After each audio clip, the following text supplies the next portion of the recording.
Gentlemen, welcome to Fight Club.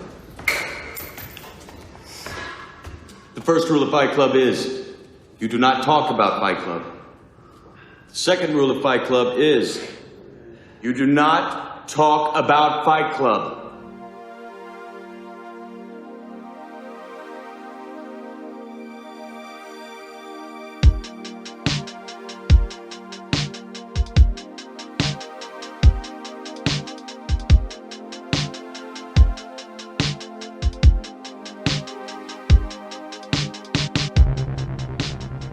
Hello and welcome to the Weekly Reel Podcast. My name is Ken. And my name is Jeremy. And in this episode, we will be violating rules 1 and 2 because we will be talking about Fight Club. But before we do, we are recording this on the Wednesday after DC Fandom, and surprise, surprise, we got some new trailers, Jeremy. It's about time, right? Yeah. Finally, DC putting out some stuff that I'm super excited for. I know. It was kind of a weird feeling because I actually had that same feeling too before when some of their stuff would come out, within the last, 5 or 6 years or whatever it's been. It's like, oh, DC came out with stuff. I'm like, eh. Yeah, Wonder Woman was really good. And of course, whenever there's Batman or Superman news. But other than that, even the Aquaman movie, I'm like, it's okay. Yeah.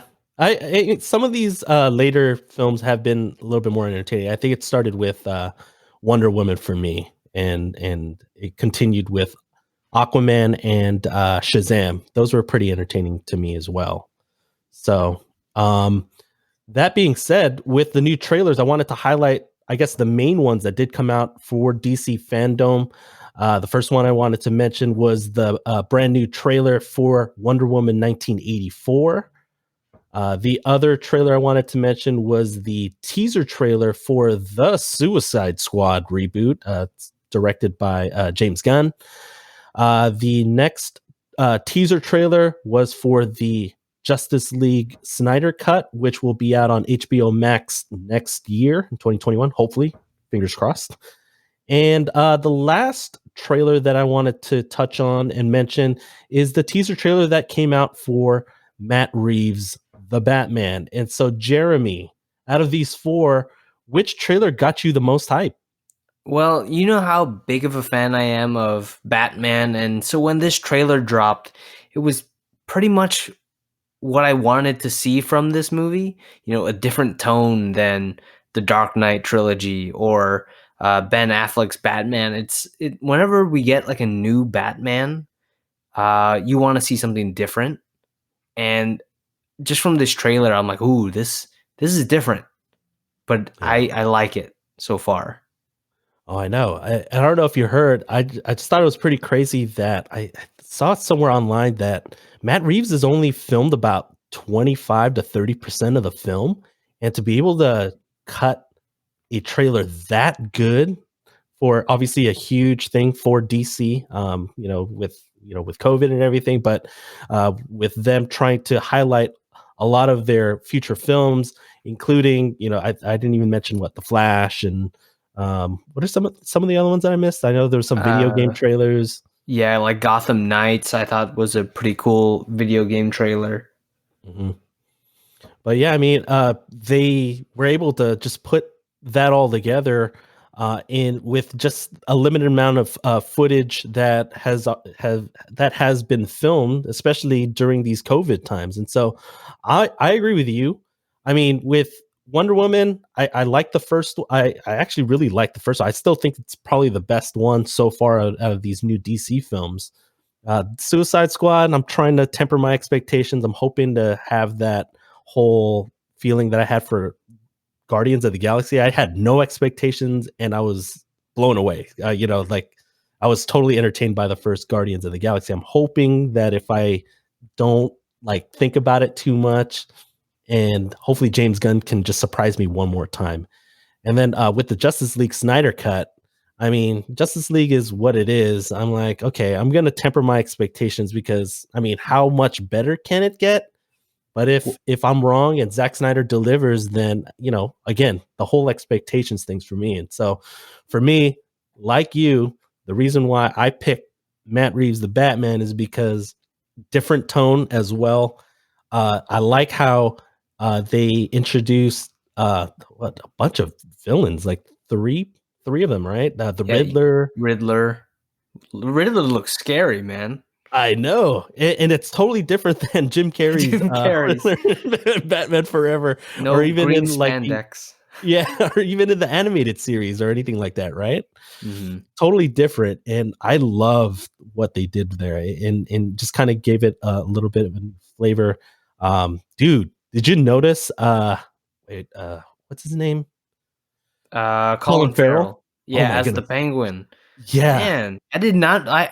It took me like 3 viewings of the trailer to finally recognize, like, oh shoot, is that supposed to be Penguin? Is that supposed to be Colin Farrell? I'm like, what the hell is happening? Dude, I paused the trailer and when it was like that clear shot of him, and I still couldn't see Colin Farrell within all that makeup that they had for him playing Oswald Cobblepot. Yep. Did I get that right? Mm-hmm. But yeah, it was really good. And then I like how they incorporated like the riddles of of the Riddler and everything. And I think there was a lot of people that kind of decoded that. Did you see that? I'm trying, like, I know that someone decoded it already, but I kind of try to stay away from it. I didn't watch it. Oh, okay. Then I won't spoil it here on this podcast. But I did see it and I was like, oh, okay. All right. It was pretty good. It was a good answer, or it was a good riddle and it was a good answer to it. And I'm kind of curious to see how they kind of weave it together with with the story and everything. So anything else that I'm missing in terms of DC fandom? Well, I really actually like the Snyder Cut trailer. Mhm. Yeah, just the way it was put together, and I think the stuff that they showed in the trailer got me, just a little bit more hyped. Just the fact that we're getting it at all, and it's gonna be four. I think I'm a little disappointed that it's 4 1-hour segments. Yeah, I agree. I mean, I would have been fine with if they cut it or split it up into maybe two 2-hour Yeah. portions. And then I think well, why don't you tell the podcast audience what you told me on a previous conversation on what you would prefer about them splitting that up? Yeah, because I think what they really want to do with this splitting up into 4 weeks or whatnot is they really want to take advantage of membership, right? And if they have it into 4 weeks, that just expands people's membership time. So I was like, oh, what if you released it like a 2-hour length movie 1 month, and then another 2-hour length movie the next month?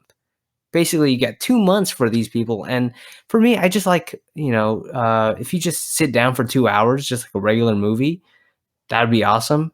And then if you want to see part 2 the next month, because 1 month isn't that long, Mhm. but having it like 1-hour snippets every week, don't get me wrong.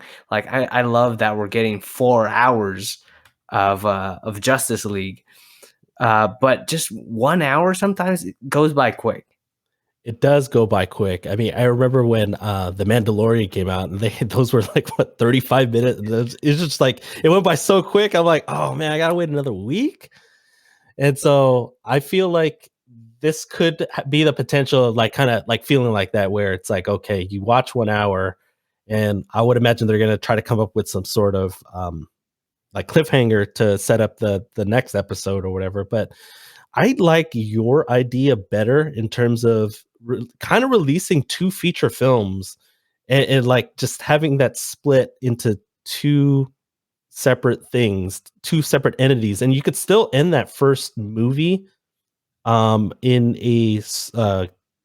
like some sort of cliffhanger fashion to set up the second half of that.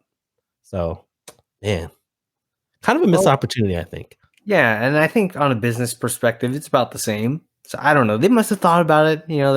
They're the multi-billion corporation, all that stuff. They must know what they're doing. But as long as it comes out next year, then Yeah. that's okay. Yeah, exactly. And it's not like we have to wait to get into movie theaters to watch it because it will be released on HBO Max, which happens to be one of our favorite streaming services, right, Jeremy? Apparently. And speaking of HBO Max and other streaming services, every week we do have a kind of a podcast ritual where we do talk about and share one notable movie or TV show that we've watched within the past week. And so, Jeremy, do you want to share one movie or TV show that you've watched in this last week? Yeah, one movie I watched actually on Disney Plus this time. I rarely watch on Disney Plus, honestly, 'cause I haven't watched much on Disney Plus except for some of the Marvel movies and The Mandalorian. I finally watched The Greatest Showman with Hugh Jackman. Oh, wait, is that the one with Zac Efron too? Zac Efron, Zendaya. Yeah. Yeah.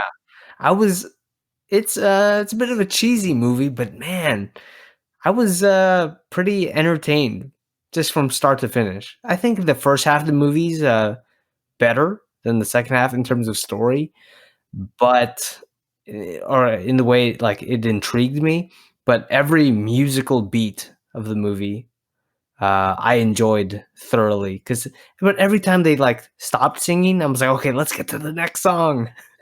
But yeah, normally I don't actively go out and look for musicals, but The Greatest Showman, I finally got to see it, and Hugh Jackman, just seeing him like sing is pretty crazy. Well, I don't know. I guess you haven't watched Les Miserables. I haven't. Because he's featured prominently in it. He was really good in that. And, I'm kind of like you. Like, I have to be in the mood to watch a musical. And, but if it's done well, I do enjoy musicals. And, Hamilton comes to mind, something that recently got released on Disney Plus as well. I need to check that out too. I think you should, especially coming off of The Greatest Showman. I think since you're still in that mode, you might want to maybe watch that. And I don't want to spoil it for next week, and you might pick something completely different. But hey, you might want to share your thoughts on Hamilton for next week. It's pretty long, right? Yeah, it's 3.5 hours. I think I forget. I watched it like that first week, and it got released in on Disney Plus, but it's good. And there is an intermission. Yeah. Because we almost were gonna go watch it live, and then COVID happened. Oh, I know. Yeah, I was looking forward to watching it for the first time live. We ended up getting a good deal on it, right? We didn't have to pay like $200 to $300 for like nosebleeds, and we were supposed to watch this past, I think it was May, right? Something like that. Either late April or May, something like that. Yeah, and obviously COVID just said no. Like, here's on Disney Plus instead. Exactly. But you know what? I did enjoy it, so I think you would too. So let me know what you think, or maybe even let the audience know what you think if you do end up catching it in the near future. So with my movie this week, I actually was going to share Wedding Crashers just because it's one of my favorite movies. I ended up watching it for the first time in a long time, but because we're talking about Fight Club this week, I did a quick audible. I just thought about it, and I did watch it this past week on Hulu. Jeremy, I watched Liar Liar. Liar Liar. Dang, that's another movie of Jim Carrey's. Yes, it is. So, for those of you who don't remember, Liar Liar is a 1997 comedy starring Jim Carrey and Maura Tierney. Basically, the premise is Jim Carrey's a lawyer, and he kind of disappoints his son a lot over and over in the beginning of the film, and he keeps lying. And so, when his 5-year-old son has a birthday wish, he wishes that his dad doesn't, that he can't lie for 24 hours. And so I think the significance of this movie for me is that I forget how good it is. It's legitimately funny, and I feel like it's an underrated Jim Carrey performance, and it kind of gets lost in the shuffle between with Dumb and Dumber and what are some of the other ones, like Truman Show. What's that one movie with Kate Winslet, the Eternal. I Oh, always screw up Eternal that. Sunshine of the Spotless Mind. I Honest think it's Mind. called. There Yeah. you go. Yeah, that kind of gets brought up with as far as classic Jim Carrey films, but this one I think holds up still, even 23 years later. It's so good. And the reason why I mentioned it for this episode is that, Jeremy, I'm going to test your memory. Do you remember that one scene when he's trying to get out of like appearing in court because he still can't lie, right? And then he's in the bathroom, and all of a sudden he gets into the scene where he's basically fighting himself. Shoot. Do you remember that? Dude, I haven't watched Liar Liar in forever. Oh, But man. I get it kind of mixed up with Me, Myself, and Irene. Oh, that one's actually not bad either. Anyway, in this scene, kind of a spoiler, you can watch it on Hulu right now. He's basically trying to think of an excuse so that he can get a continuance on for the case that he's trying to defend. But so like he decides to basically beat himself up, and he delivers this one classic line when there's this one dude that's just watching him beat himself up, and he's like, what the heck am I looking at? Jim Carrey sees the guy and he goes, I'm kicking my ass, do you mind? It's so good the way he delivers it, and I just thought it was funny because in the movie that we're going to be talking about in this episode, we watch Ed Norton kick his own ass so many times throughout the movie, and I just thought it was funny. And I don't know, might be maybe it might be a poll question. I'll still try to figure it out for tomorrow when we do come up with this poll for this episode. So check it out, Liar Liar. It still holds up. It's pretty good, especially if you do like Jim Carrey. Yeah, I'll definitely check it out sometime.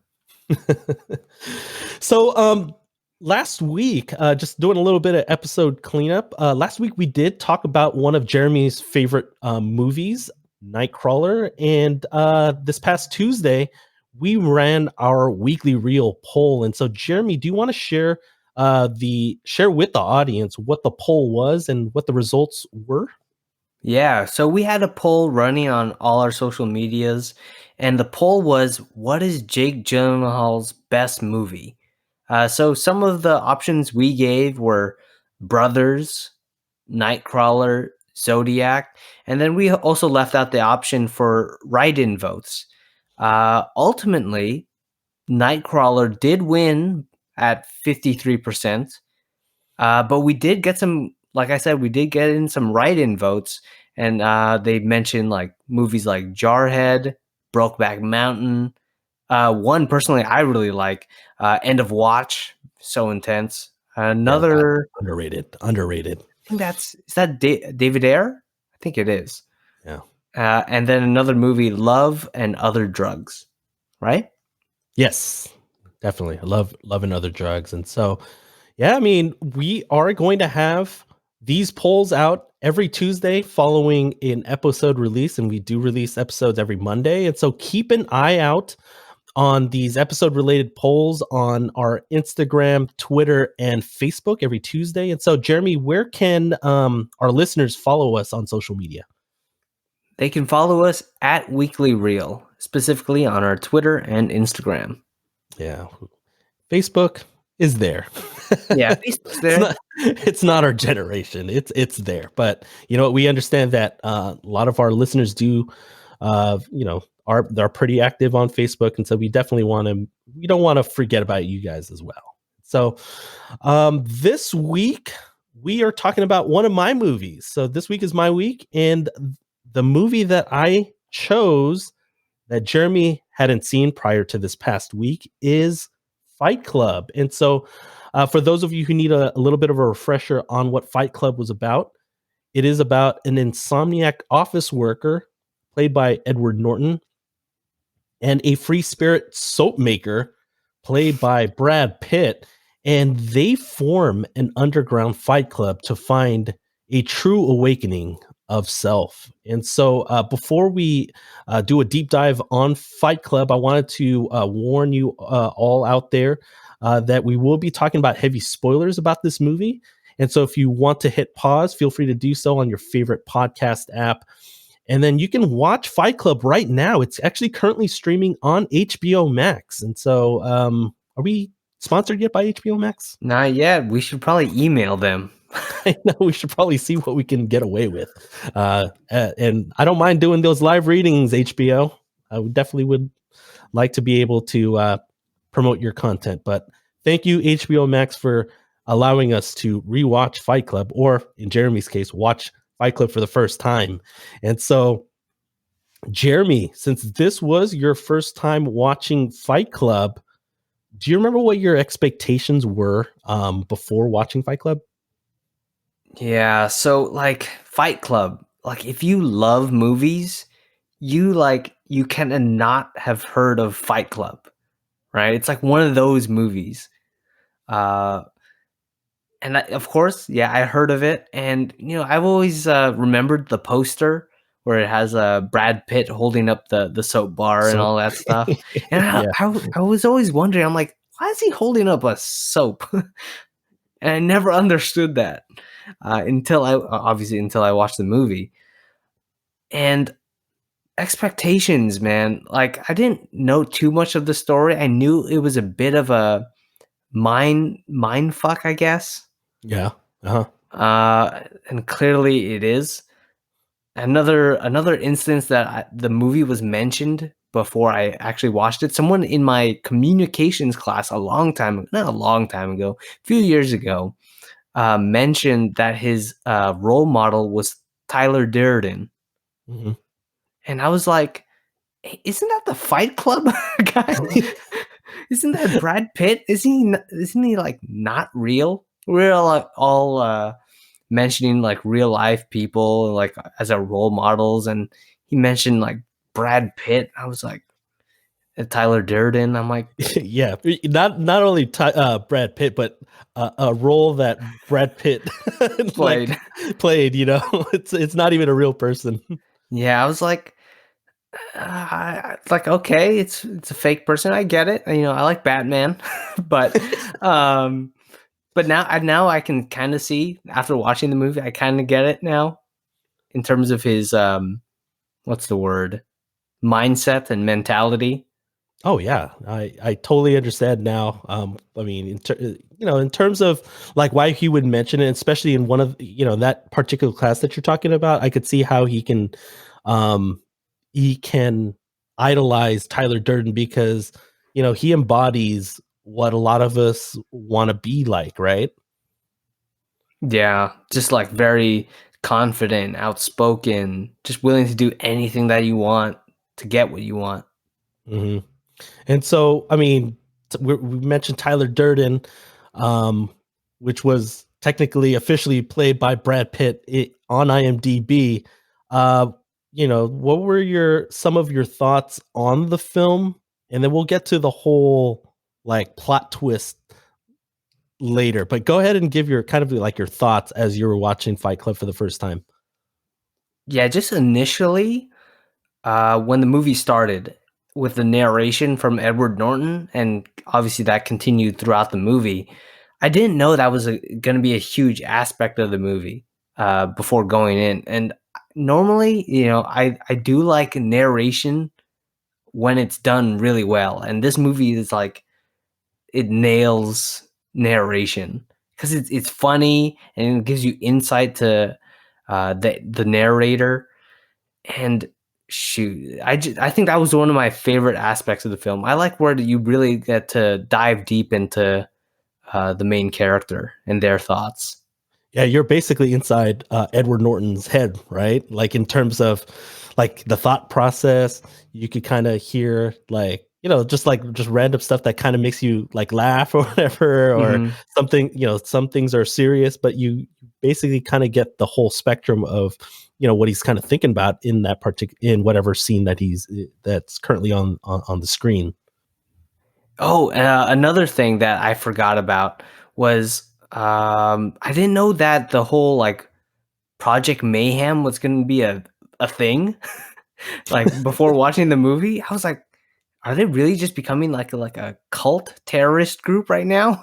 I'm like, I did not expect this from this movie. At least, going in, I was spoiled for, the twist that, I'll get into a little bit, but I didn't expect Project Mayhem. So at least not the whole movie was spoiled for me. So I'm glad for that. Oh, I know. I mean, that's kind of the worst thing is just to be spoiled on something that it basically makes the movie. You know what I mean? I remember, I won't mention what the spoiler was, but I remember a long time ago, I'm, as you know, and listeners will know, I've been a huge Game of Thrones fan, even despite the way it ended the show. But as the TV show was going, especially in its prime, I found out about a major spoiler, and I found about the spoiler maybe like 3 years before it actually aired because it was from a book reader. And so Dang. it took away a little bit of my enjoyment because it was one of those scenes where it should have been gratifying, but the fact that I already knew it was coming kind of took it away. And so, did you feel that same way? Like because you were spoiled about the plot twist in Fight Club?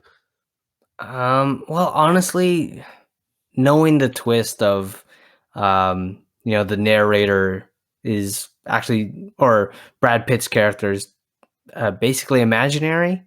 It's all in Yeah, his mind. I yeah. think it did kind of ruin the movie a little bit, Mhm. honestly. But at the same time, at least that going in knowing that he's not actually there, you can actually pay attention to some of the little details and I guess hints that he's not actually there. Mhm. But I think so much of the movie, he's not revealed, right? It's like I think Yeah. they don't reveal him to be not there until maybe the last 20 minutes or something like that. Yeah, it was pretty late in the movie when they finally did reveal that Tyler Durden is actually Edward Norton, and they're actually one person. Yeah, And so I wish, like, at least for my sake, I knew that, or like if it was revealed a little bit early on, maybe like halfway, then I would be okay. But it's like, man, it's so late into the movie. I'm like, kind of ruined it a little bit, ruined the magic a little bit. yeah, I just remember when it was. I don't know. It was one like when I watched this film before. I wasn't really dissecting movies that deep as kind of like what we've been doing these last several years when we'd have our conversations. Um, like for me, I was blown away because I wasn't expecting that whole thing. And when you watch it a second, third, and so forth, then you're basically just trying to watch it for like these clues, right? Hmm. And so, is that what you try to do, like, when you were watching for the first time because you already knew that? You were already looking for clues? Yeah, like straight off the bat, I was like looking for clues on like, oh, is this where they're like, just little things in like his narration, and how he kind of interacts, how Tyler Durden interacts with other people, or if people see him or not, or if anyone like acknowledges him or not. And Mhm. like the whole movie, they don't even say the narrator's name, right? So stuff like that, I was like paying attention to.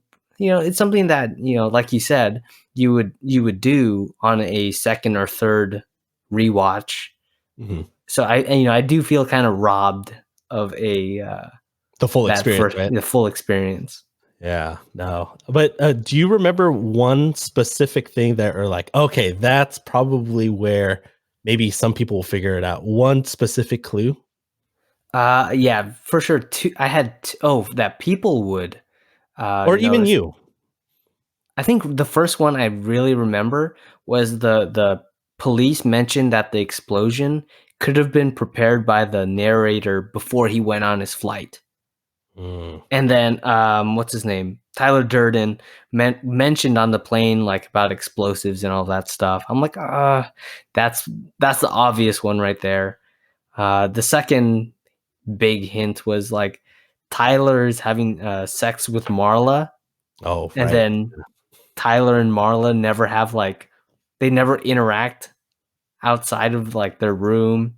They're never in the same room together, I think was another obvious one. Yeah, one that I did notice this latest rewatch was the briefcase. I didn't catch that the first. I was like, oh, we have the same briefcase. And so I'm like, oh yeah, that's kind of another obvious one that you don't, when you're not really thinking about it, especially when you're not really watching too intently. It could be something that you totally miss. Mm-hmm.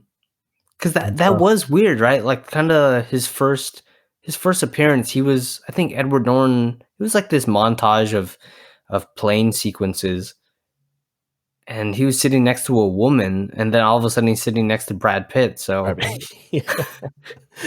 yeah, we should have known, just because how they had these montages or whatever, where especially when he's in the airport and they're kind of crossing paths but they're not looking at each other.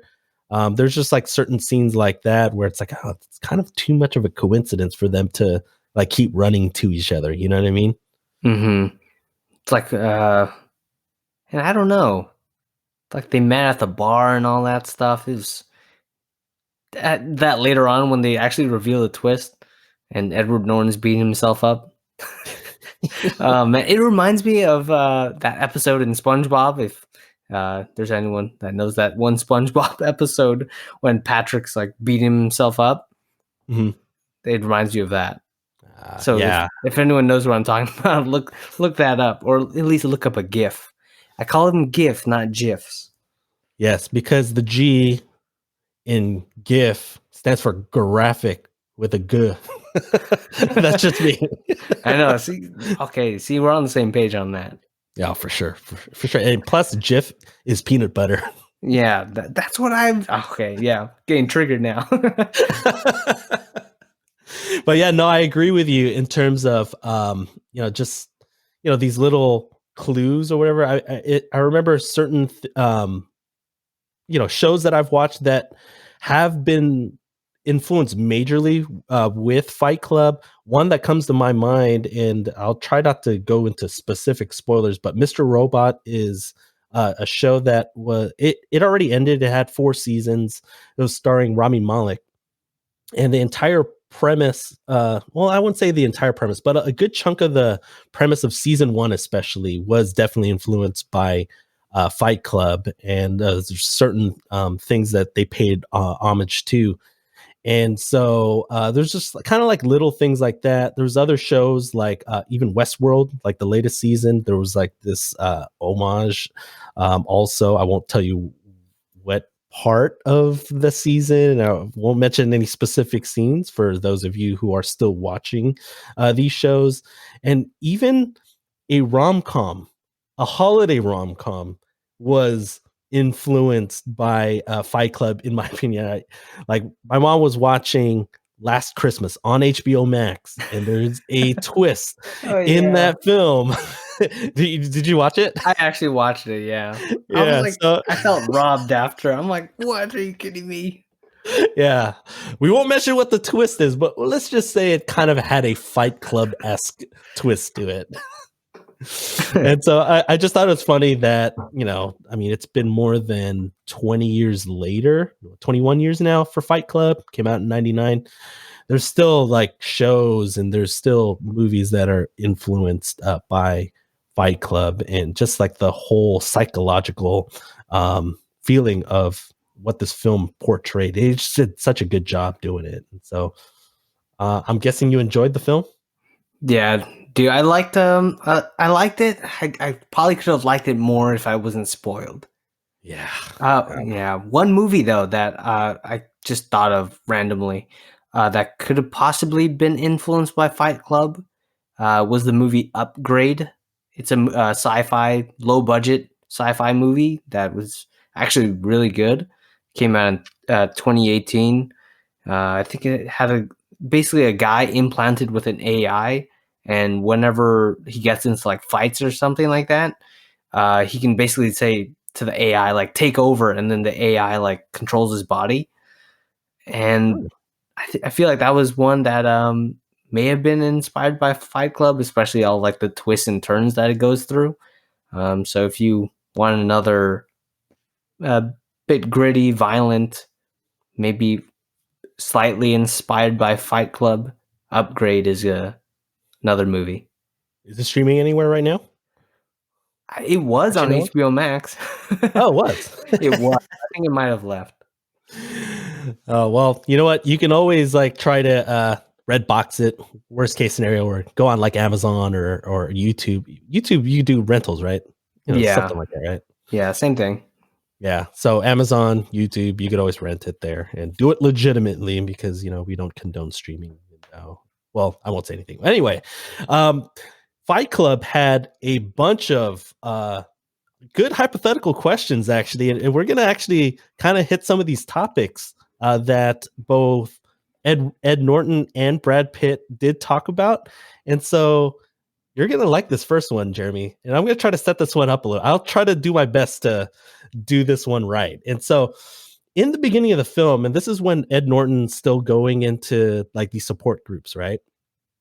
And so in one of the support groups, there's this mediator, I think that's what they're called. They're running these meetings, right? And he is like in that part where he is finally getting some sleep. His insomnia is being cured or whatever, and it's because of these support groups. And one of the support groups, the mediators asking everyone in a very calm voice. I'm going to try to do my calm voice right now. This lady goes, step forward into your cave. And as you go deeper into your cave, you'll find your power animal. So, Jeremy, what is your power animal that you would find deep in your cave? Ooh. It's a bat.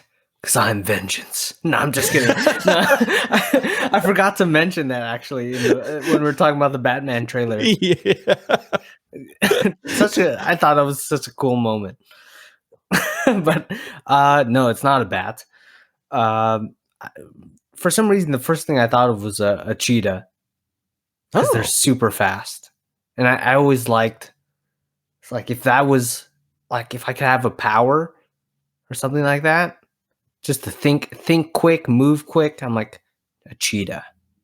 So you'd be kind of like the Flash. No, I'm just kidding. Yeah. That's pretty good. The cheetah, I didn't even think about cheetah. Actually, it's pretty cool. This is kind of random, but I do remember visiting a cheetah conservation over in Africa in 2014, and oh man, it's amazing to be able to see cheetahs run up close. I mean, yeah, they're trained or whatever, and they have like these they're trained, they're well trained, and you get to see them kind of run from end to end. One thing I didn't know that even though they're fast, they get tired real quick, and so they'll do these sprints or whatever, but then they'll just like chill for a little bit, and then they'll have like this rotation. You'll see these other cheetahs. I think we saw two of them, so they would kind of like switch off. And so just something I wanted to mention. I should probably show you some of the footage that I took on my phone whenever I see you next. Yeah, for sure. That would be pretty sick. Yeah, since this is your power animal. Yeah, well, my power animal is a koala. Kind of a random one. And I don't know if it was because, koala starts with a K, like me, like my name. But as I was kind of reading up on koalas, I just thought it was like, oh man, this really is my power animal. Really, it's my spiritual animal, in that I read that they can sleep for up to 20 hours a day. I mean, I used to be able to do that easy. I mean, I can't do that as much now, but man, the idea of getting 20 hours of sleep, it sounds nice. Especially since I'm a little sleep deprived right now. I won't say how much I got or how little I got last night, but let's just say it wasn't that much. But 20 hours of sleep sounds really good right now. And also, I actually read that they're also solitary animals. And it's definitely something that I can relate with, especially since we're still kind of in our COVID shelter in place sort of thing, like try to social distance myself. And so this is like kind of natural to me sometimes, like I'm like, I kind of want to social distance myself. And so a koala is definitely the power animal that I did think about. I was thinking about a sloth too, thinking Ice Age, that Yeah. sort of Oh, thing. I was thinking Zootopia when you said sloth. Oh, there you go. Oh, I haven't seen Zootopia. Maybe that's why I didn't think about it. But I think it's a good one if you want to check it out.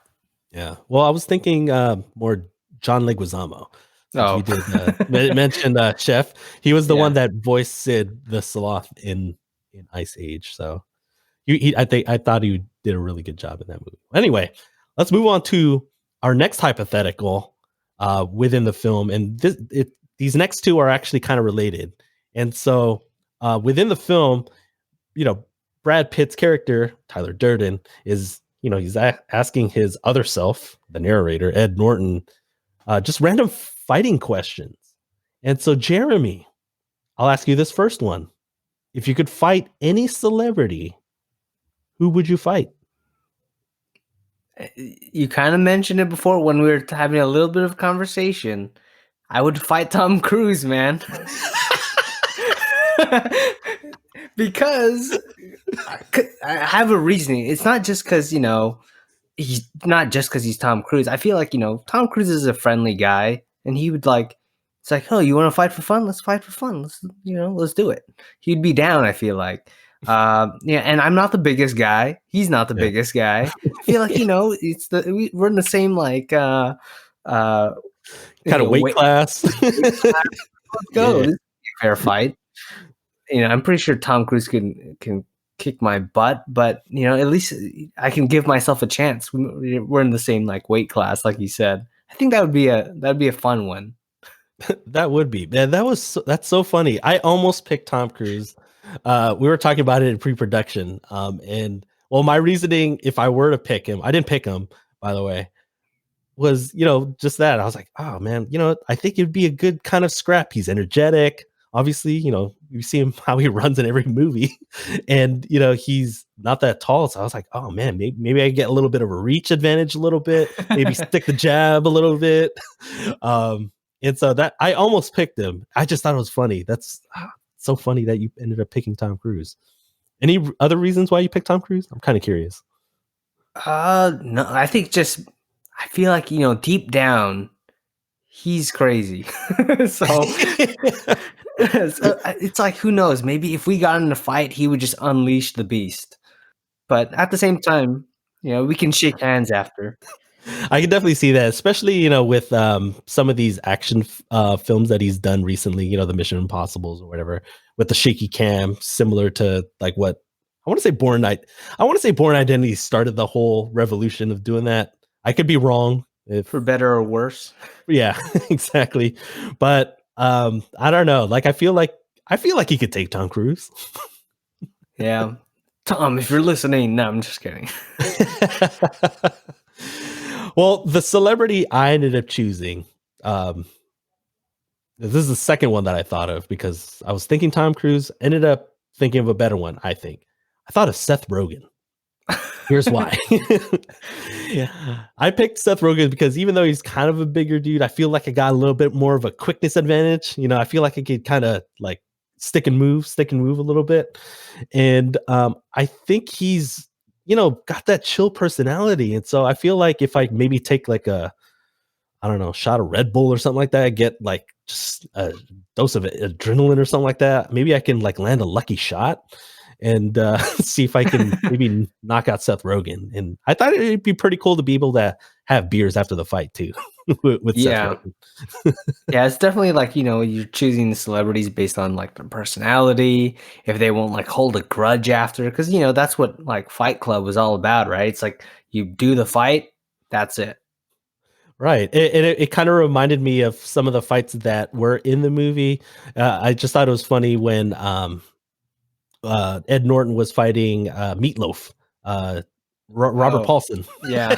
So that's kind of the image that I had, because Seth Rogen's more of a bigger guy. I'm a little bit more slender, and so obviously I'd be basically moving up in weight and kind of giving up I don't know, 50 pounds at least, maybe more. 100 pounds. Mm. I don't know how much you weigh, Seth Rogen. Yeah, I don't even but know how tall Seth Rogen is. I Yeah. looked up Tom Cruise's height too. Wait, how tall is he? Or short? He's 5'7". Oh, So it's you know like- what? For some reason, I thought he was like shorter. I thought he was always like 5'5", 5'6". Who knows? Maybe Google's giving it to him. I don't know. They're being generous. Yeah, or else Google will like shut down somehow. I don't know. Oh man, but yeah, I just thought it was a pretty fun fun topic. But here's the last one of the hypotheticals. Jeremy, if you could fight any historical figure, who would you fight? All right, so I feel like the one I picked would be one that a lot of people would pick. I chose Hitler. Like Inglorious Bastards? Yeah, like Inglourious Bastards, another Brad Pitt movie. And just you want to be like Captain America and say that you punched Hitler. So Yes. Even in a musical. yeah. And I feel like, just to get that chance to fight Hitler. I think it would, because I think Tyler Durden was like, I want to fight Abraham Lincoln. He has a good reach and all that stuff. But I'm like, what about one of those historical figures that's you just don't like? Yeah, exactly. I actually thought about Hitler too, because it's one of those where it's like, okay, let's go through the list of dictators. Hitler. I was thinking Fidel Castro. Just kind of going down the line, and I ended up picking someone else. But the guy that I picked, it's kind of a random one. I would fight Charles Darwin. What? Initially I almost said, I want to fight Albert Einstein. Let's see who's smart now. No, I'm just kidding. But at the same time, I'm like, that's it, you want it to be satisfying. You're not going to punch an old man, but And you know what? Let's just be clear. I'd pick Charles Darwin in his prime, in my own age, Okay. same age. I wouldn't fight him like hella old or whatever. That'd be kind of messed up. But why did you choose him? Well, Charles Darwin. Okay, so Darwin, obviously, Darwinism, evolution, or whatever. I don't believe in that. I have my own spiritual, personal beliefs, and I thought it'd be pretty cool, like kind of like a grudge match, in terms of like the conflicting beliefs.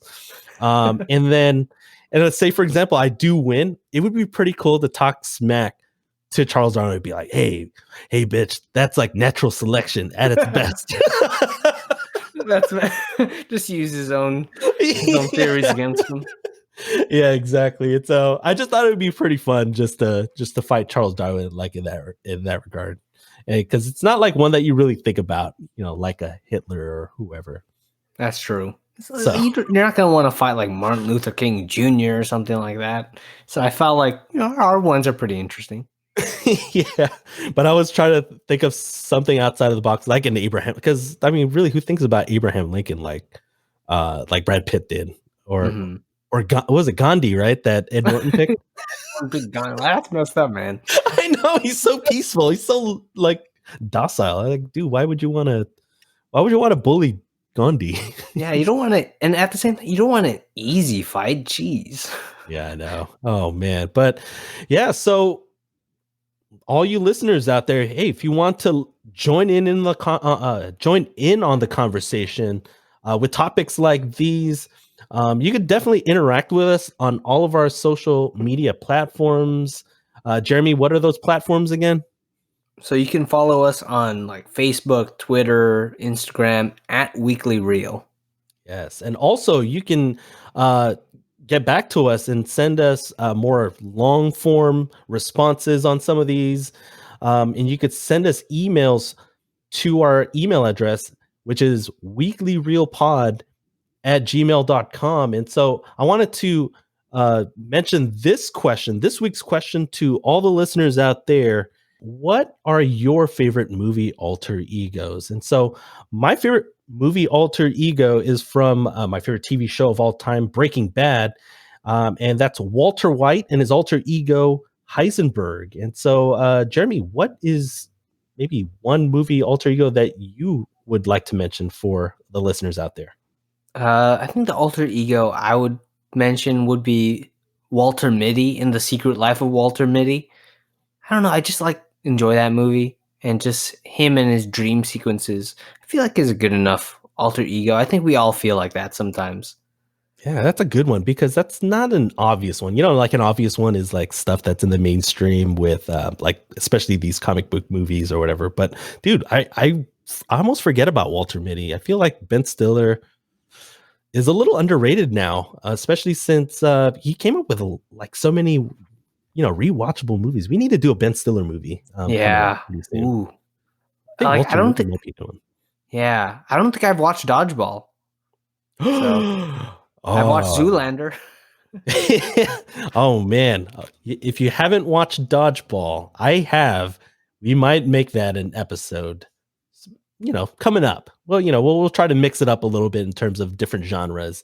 And so whenever we're thinking about doing a comedy, we might do Dodgeball. I think you would like it. There's a lot of quotables in that movie. I figured.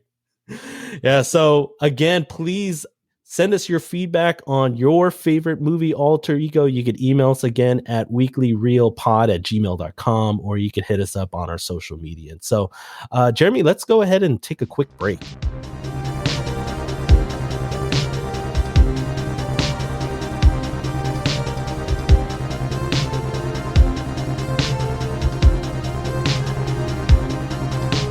All right, we are back. And Jeremy, you know what time it is? It's Weekly Reel Awards time. And no way. Oh yeah. This is definitely one of my favorite parts of the of each episode. And so let's get into the awards. Let's give out the first award. The first award today for Fight Club is the Marissa Tomei is Aunt May Award for what has aged well. Just like Marissa Tomei, like fine wine. Jeremy, why don't you share with us your winner for what for the Marissa Tomei's Aunt May Award?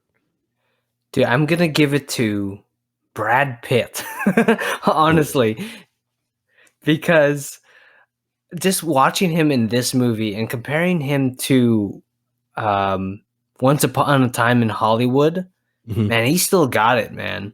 Just the confidence and the charisma that he displays, dude. Brad Pitt kills it in this movie, kills it. And honestly, I thought he was the best part of Once Upon a Time in Hollywood. Personally. Yeah, I agree. Actually, you know what's funny?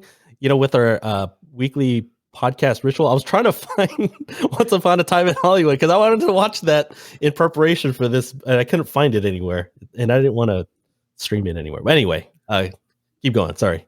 But yeah, Brad Pitt was my number one, but I also mentioned IKEA because it's just buying stuff to please yourself, and just this fixation on IKEA, I think, is still very relevant today. Yeah, definitely. I mean, just like items in general, with consumer items, just like stuff that we buy just to make ourselves feel better. It's I don't think it's ever going to change. That's basically timeless. It'll never go away. But how about you? Well, my winner for the Marissa Tomei is Aunt May Award is just this first quote. The welcome to Fight Club. The first rule of Fight Club is you do not talk about Fight Club. The second rule of Fight Club is you do not talk about Fight Club. Dude, when I watched this scene 21 years later, I mean, I ended up watching it for the first time, probably Netflix DVD time. So 2004, 2005. So I was a little late to the whole Fight Club thing too. It still holds. It gets me hyped every time I watch this scene. I've watched this film probably now 4 or 5 times in my life. And each time I watch it, if I know the scene's about to come up, oh man, I'm turning the volume up, and it still holds. I feel like it'll hold in 20, 30, 40 years from now, when 4K or HD will be like our version of 144p. Yeah, VHS. You can actually stand in the scene with Brad Pitt. Yeah, exactly. That'd be pretty cool to be able to have some sort of hologram thing, and you can actually be there with Brad Pitt as he's giving that speech. I feel like that speech is just going to live on forever. It's one of the most iconic scenes in movie history, I think. Yeah, I can definitely see that. So like, gets you hyped. It does. Oh man. Well, you know what? Let's move on to the next award. The next award is the opposite of this. This is the Happy Hogan Mullet Memorial Award for what has not aged well. So, Jeremy, what was your winner here?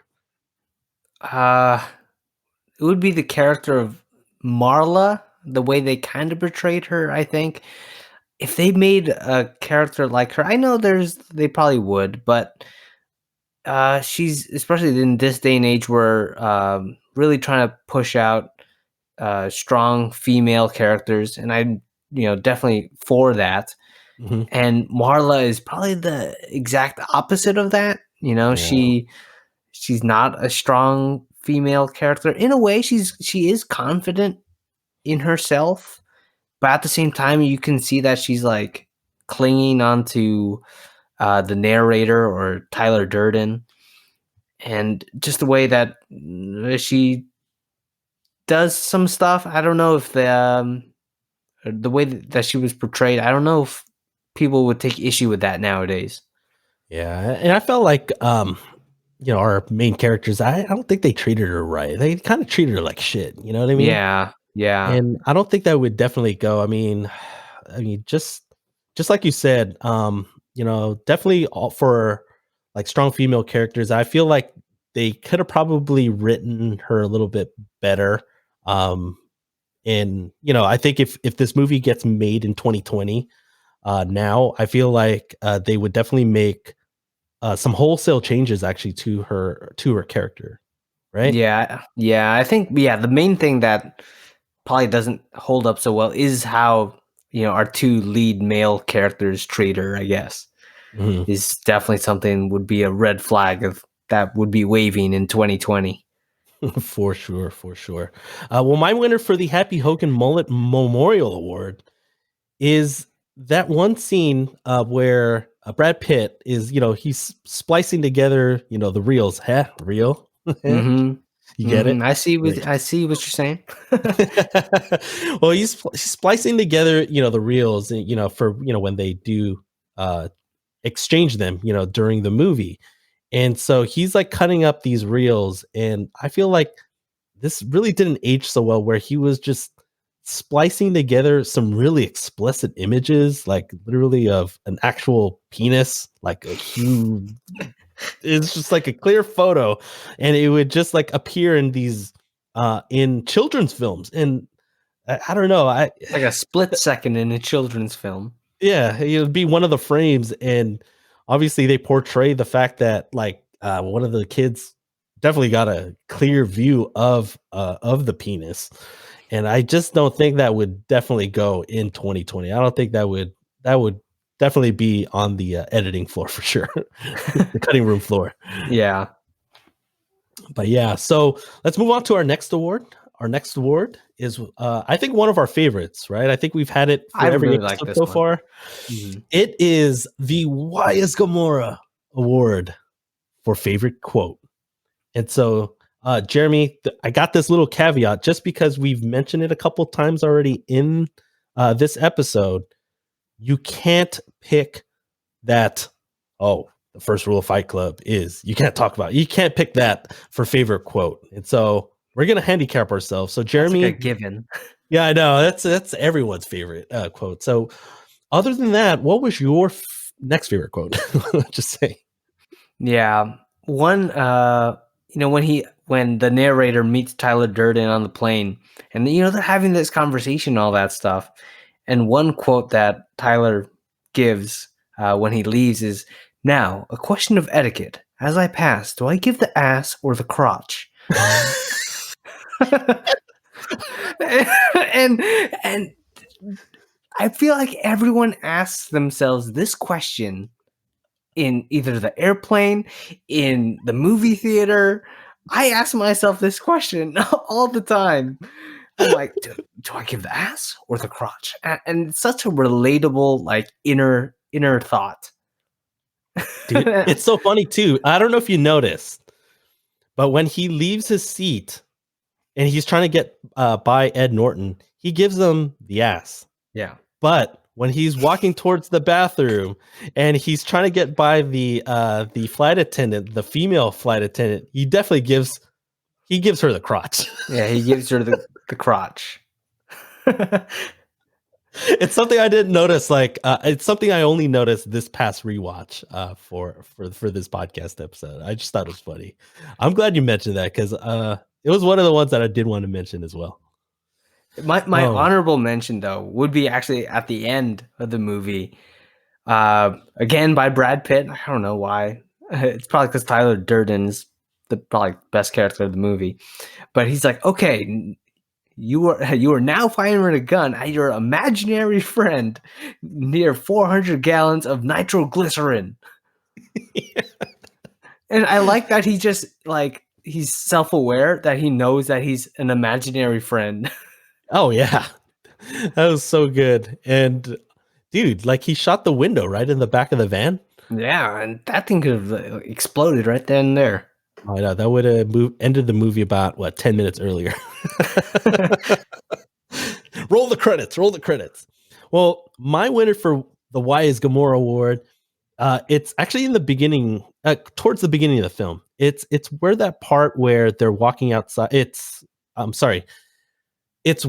part where Marla and the narrator, Ed Norton, are walking outside these support groups, and they're actually trying to divide these support groups up so that, their paths don't cross, and, because like you could tell that them seeing each other just messes up their day. And so they wanted to divide these up evenly.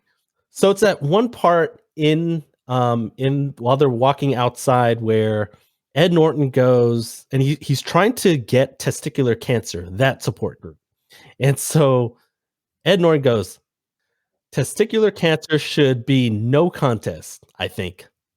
And then Marley goes, well, technically, I have more of a right to be there than you. You still have your balls. And then Ed Norton's like, you're kidding. And then she goes, I don't know. Am I? I just thought that witty banter between the two of them, I just thought it was funny because Marla does have a point.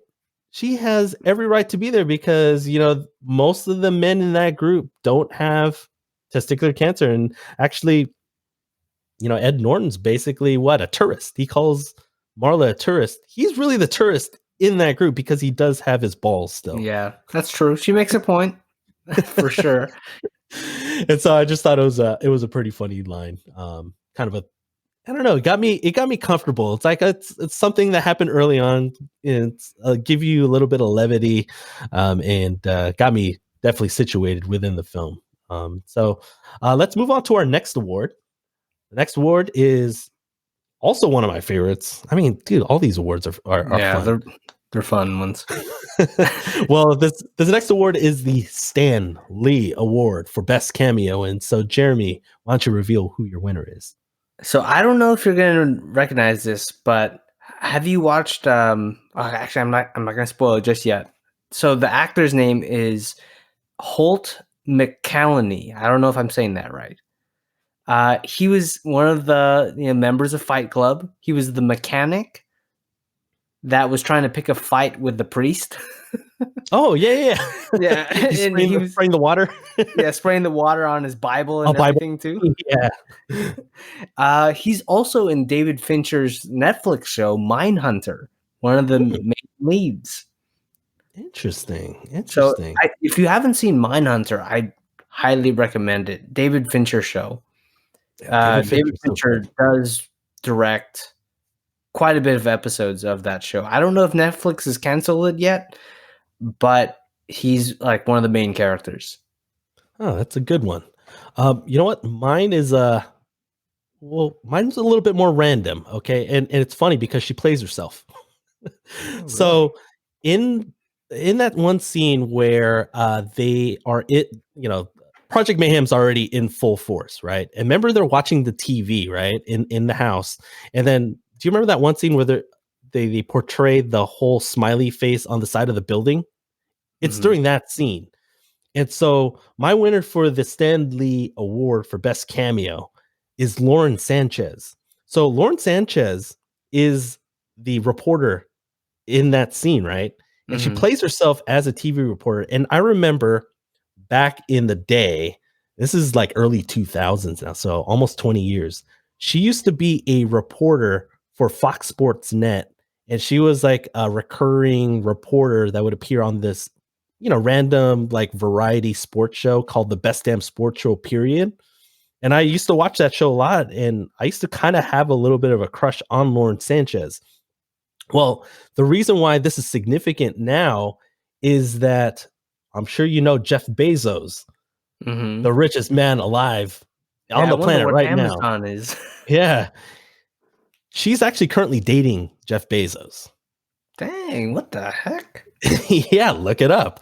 And you know what? She still looks good. And she's 50 now, I think. I looked it up. She's around 50 years old.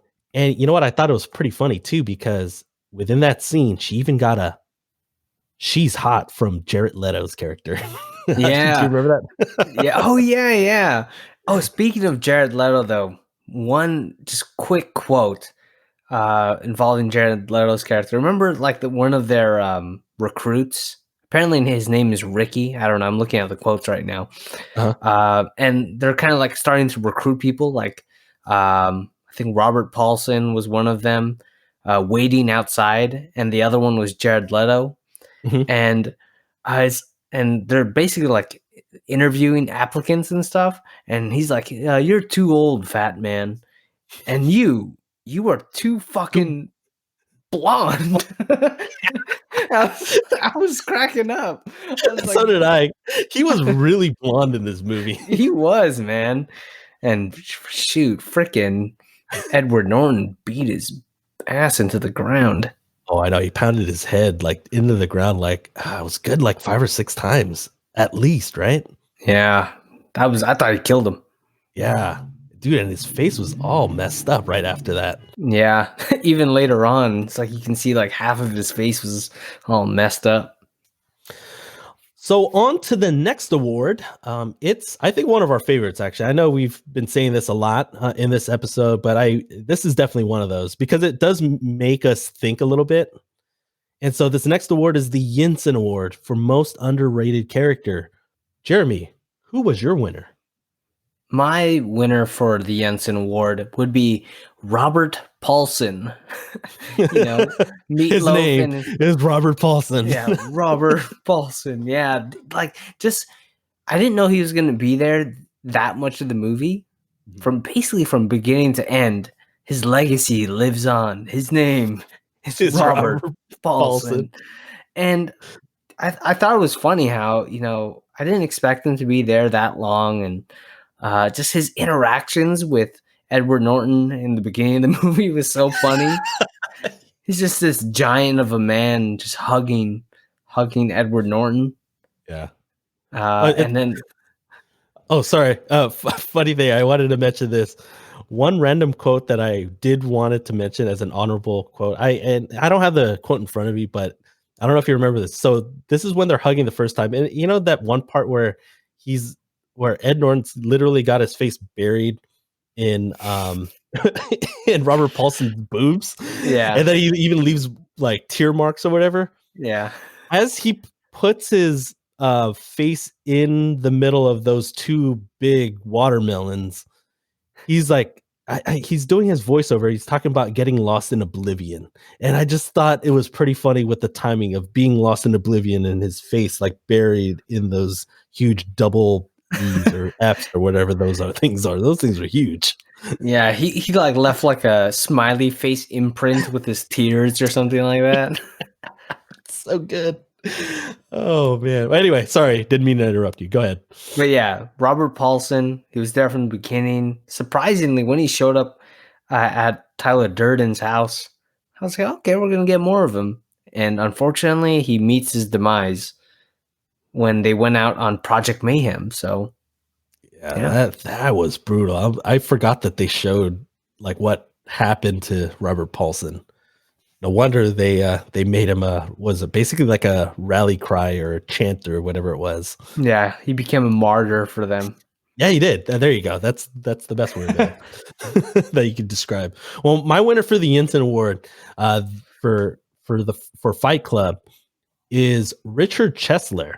Richard Chesler is actually Ed Norton's boss in the film, and so the reason why I picked him is that because he was always getting on Ed Norton's case throughout the film, I feel like it just kept pushing Ed Norton a little bit more to the edge, just like a little bit with each interaction. And I felt like without him being there, it, like I feel like the one fake self fight that, we were talking about at the beginning of the episode where Ed Norton's character just fakes this one fight where he's getting beaten up, but he's actually beating himself up in his boss's office, and he beats himself up so badly, and it looks so bad when people walked in that he was able to, score a computer, a phone, a fax machine, which is I guess huge in 1999. But then he also, scores a year's worth of paychecks, so it's like 52 weekly paychecks and 48 airline flight coupons. And so without getting all of this and without the boss, just basically just pushing him over the edge, he basically indirectly bankrolls Project Mayhem and Fight Club actually before that. And so I feel like without the boss, I mean, we don't get Fight Club. Dang, yeah, that's for sure, man. If he didn't leave that job, no Fight Club. Not at least not in the way that it turned out to be. Yeah, exactly. And and that the way that Ed Norton looked after he's rolling all that equipment out there, and he had this stupid like grin on his face, and he like he just basically made out like he just stole from the company, but then he's like all bloodied and stuff. It just looked weird. I just thought it was a funny image. It was good. It was classic. So, Jeremy, let's get into our next to last award. It's the Avengers Assemble Award for favorite scene. And so, Jeremy, dude, Fight Club had so many scenes. You know what? Let's go ahead and actually have nominees for this award. And so, Jeremy, go ahead and read all of the nominees that we do have from Fight Club. All right, here really quick, some of our nominees from hopefully chronological order. The narrator support group montage in the beginning of the movie when he's jumping from support group to support group, I thought was really funny. The first fight between Tyler Durden and the narrator in front of the bar or back of the bar. It's another classic scene. The welcome to Fight Club scene, like me and Ken talked about earlier, another classic. Actually, all of these could be classics. Yeah. Next nominee would be the chemical burn scene between Tyler Durden and the narrator. Ooh, such an intense scene. Another scene would be the self-fight scene in Richard's office, his boss, the narrator's boss's office, like Ken was just talking about. The next scene would be Tyler's fight with Lou, not mob boss. He was the owner of the tavern. It was Lou's Tavern. Yeah, Lou's Tavern. He was the owner of the place, and they were basically having their fight club in the basement. The next scene would be the huge reveal of Tyler Durden is actually imaginary, and that whole montage and the conversations that explain Tyler Durden not being real, or not exactly not being real. At least Brad Pitt not being real. Yeah, well, in the physical form, he's definitely real in terms of in Tyler Durden's own head, that whole persona. Yeah.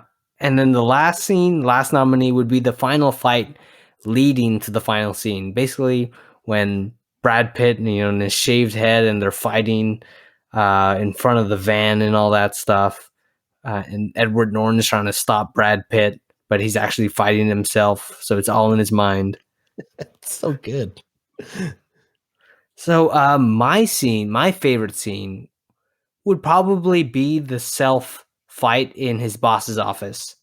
I thought that was I think it was a scene that he like did on his own. He didn't really have to rely on Tyler Durden in his mind. He just came up with it on the spot and became like this. He became Tyler Durden in that moment.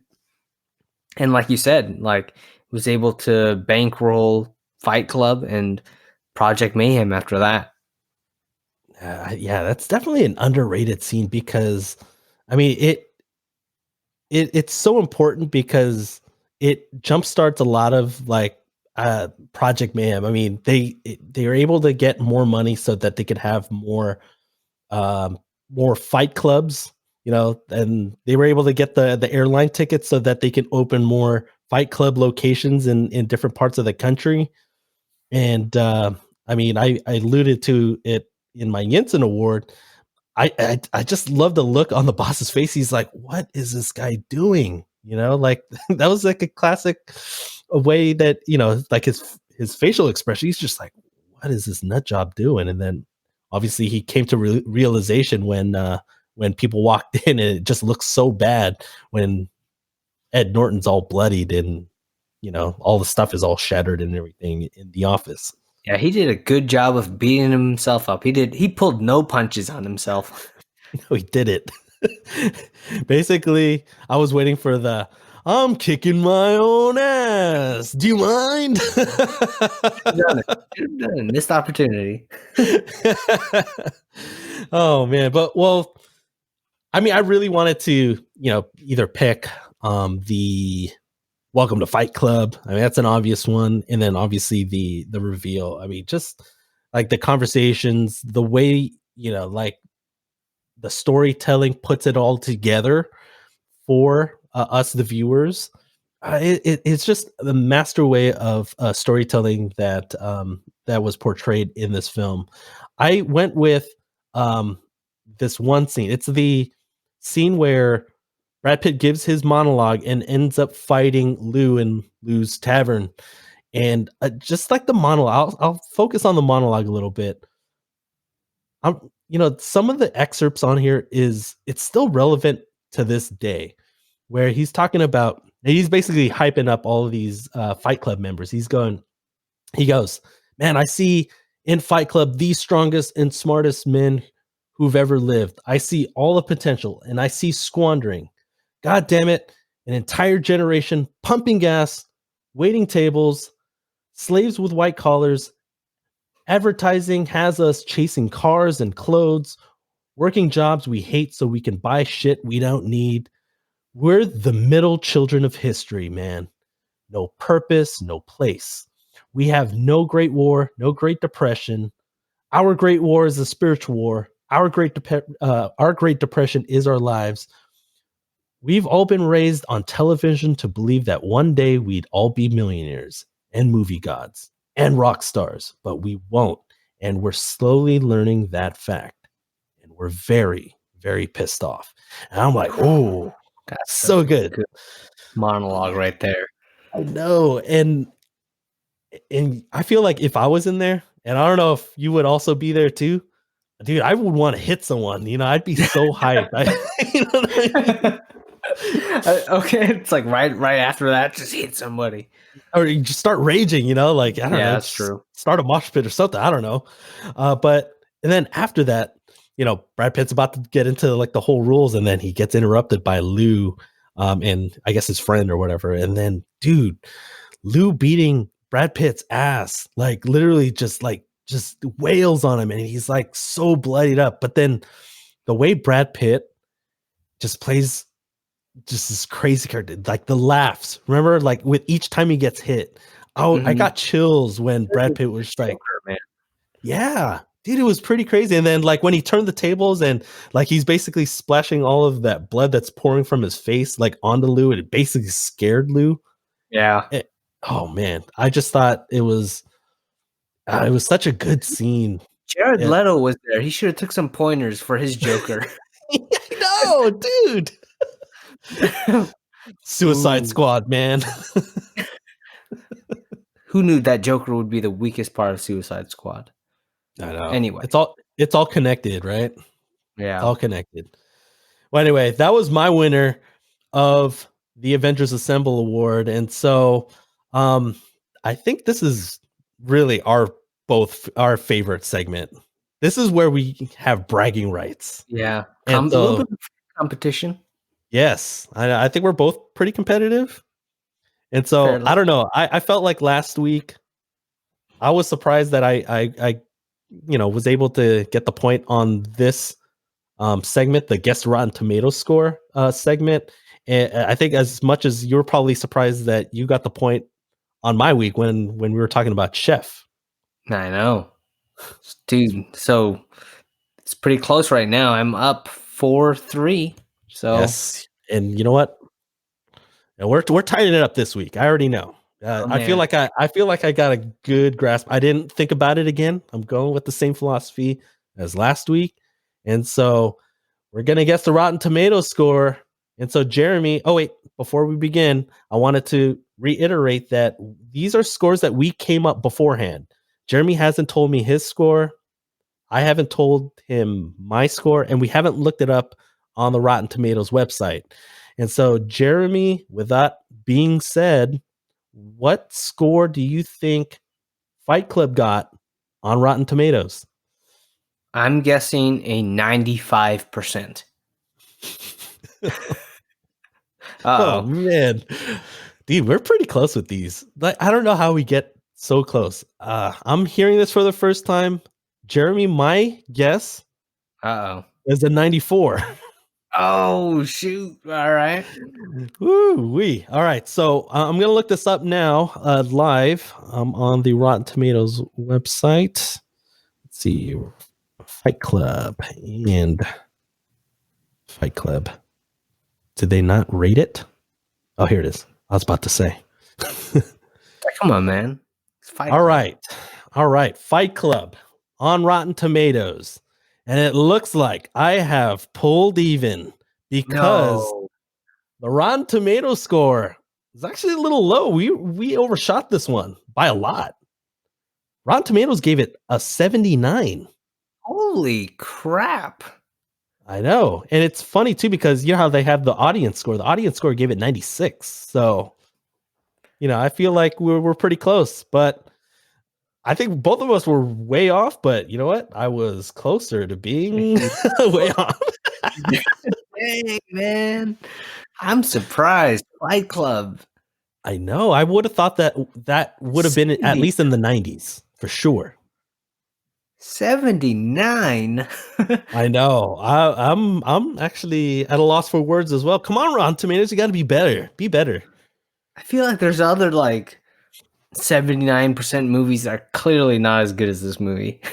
I know. Seriously, they should easily be in the 50s or 60s. Oh man. But anyway, we were dumbfounded by the score, but hey, I have pulled even. So going into next week, we're going to be tied up 4-4. Oh Sweet. man. 2 weeks winning streak. I like it. All right. So Jeremy, we're about to give out our final award of the episode. And this final award is called the I Love You 3000 Award. And this is where we rate the movie on a scale of 1 to 3,000. So Jeremy, how would you rate Fight Club? I'm going to rate it 2720 out of 3,000. This is 90%. Oh, 90%. Okay. I gave it a little higher, actually. It's probably might be one of the few times that I rate a movie higher than you. I gave this movie a 2739 out of 3,000, and that is equivalent to 91.3%. And so I don't know. It's just I feel like the classic scenes just do it for me. It just makes it the most rewatchable. Yeah, there's certain scenes that we did talk about that really didn't age so well within the last 20 years, but I'm going to give it a pass. Something that was created in the late 90s. Yeah, I definitely like. Maybe it would have scored maybe a little bit higher if I wasn't spoiled. Just the experience could have been better, I guess. But like when I was watching or streaming it, I was like, and kind of halfway, I was like, oh, I'm gonna finish it the second half later. But then I just kept watching.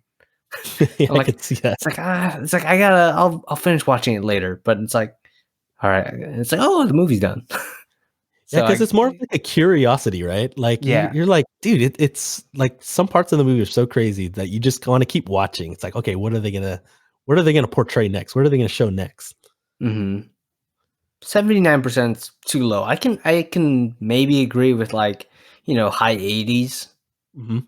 Mid to but high 80s at the yeah, mid to lowest. high 80s, 85% minimum. Yeah, but man, 79. I'm kind of shook. I'm shooketh by that. Especially how much you hear about that movie. I know. You know what? I feel like Rotten Tomatoes always goes on the higher end of these movie Exactly. reviews, That's why I right? went 95, man. Shoot. Well, anyway, Jeremy, want to preview next week's episode? Yeah.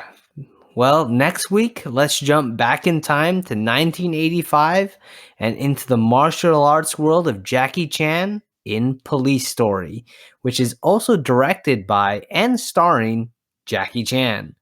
It's one of my favorite Jackie Chan films. I think it's a classic action movie that everyone should check out if they love stunts and fast action. So I'm excited to share that with you, Ken. Yeah, I definitely haven't seen it yet.